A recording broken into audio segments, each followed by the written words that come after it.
La coordination nationale de gestion du coronavirus après le tour d'horizon de la situation sociale et économique du pays vient de prendre d'importantes mesures d'allègement de la vie des Congolais. Le couvre-feu a été totalement levé. Des boîtes de nuit reprennent du service, tout comme la reprise totale des activités sportives et la réouverture des frontières du pays. La levée totale du couvre-feu à Brazzaville et à Pointe-Noire, c'est-à-dire sa suppression. Cette mesure prend effet immédiatement.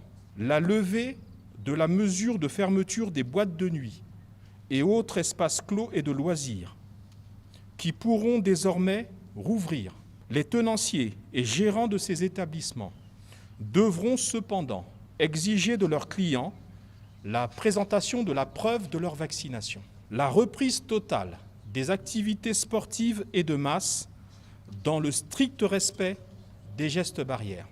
La suppression des tests obligatoires jusqu'ici effectués lors de l'entrée sur le territoire congolais, aux aéroports principalement. Enfin, la réouverture totale des frontières terrestres et fluviales de la République du Congo.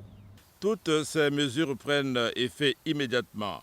Mais attention, même si le variant Omicron à s'étendre laisse espérer que la situation épidémiologique au Congo s'améliore, le port des masques dans les lieux fermés ou à forte concentration des personnes reste obligatoire. L'état d'urgence sanitaire, qui court jusqu'au 22 avril 2022, est maintenu jusqu'à cette date. Le port obligatoire et conforme du masque individuel est maintenu.